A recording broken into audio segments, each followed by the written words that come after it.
2026 नए वर्ष पर मैं अपने पार्टी के सभी कार्यकर्ता नेताओं को बहुत बहुत बधाई और शुभकामनाएं देना चाहता हूं। मैं आप लोगों के माध्यम से पूरे प्रदेशवासी देशवासियों को बहुत बहुत बधाई नव वर्ष पर। ये नया वर्ष खुशियां लेकर के आया है।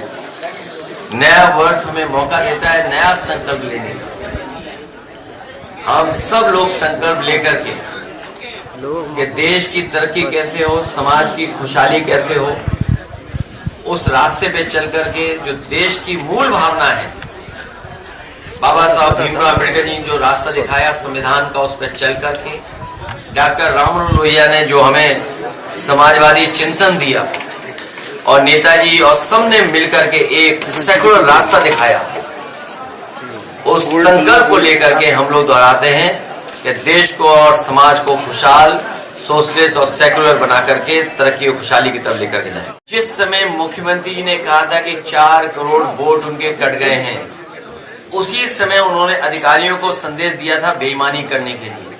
हमें उम्मीद है कि इलेक्शन कमीशन और जो मैपिंग ऐप है और जो कंपनियां टेक्नोलॉजी में मदद करेंगी इलेक्शन कमीशन की, वो निष्पक्ष होंगी और इस समय इस तरह के डेटा आ रहे हैं, जो आंकड़े आ रहे हैं, वो साबित कर रहे हैं कि इलेक्शन कमीशन को और अधिकारियों को अपनी क्रेडिबिलिटी भी साबित करनी है।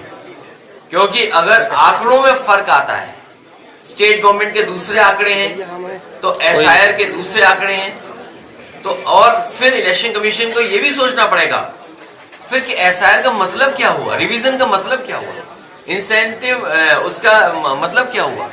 मैंने आपसे कहा कि इस समय अधिकारी और चुनाव आयोग की क्रेडिबिलिटी का सवाल है कि अगर इस तरह के आंकड़े आ रहे हैं तो जो लोग शामिल हैं, जो टेक्नोलॉजी शामिल है, आखिरकार वो कहीं हेरा फेरी की तैयारी तो नहीं कर रहे हैं। कहीं ऐसा तो नहीं कि मुख्यमंत्री ने जिस दिन इशारा किया था कि 4 करोड़ उनका वोट कट गया है, वो बेईमानी की तैयारी कर रहे हो टेक्नोलॉजी के साथ मिलकर। पश्चिम बंगाल में चुनाव क्या लगता है वहाँ पे भी दिखाई? पश्चिम बंगाल में ममता बनर्जी जी बड़े वोटों से जीतने जा रही हैं। ये बीजेपी के लोग हर जगह साजिश करते हैं, षड्यंत्र करते हैं। इस बार साजिश षड्यंत्र उनका नहीं चलेगा। बंगाल में हारेंगे और फिर यूपी में भी हारेंगे। ठीक है सर, थैंक यू।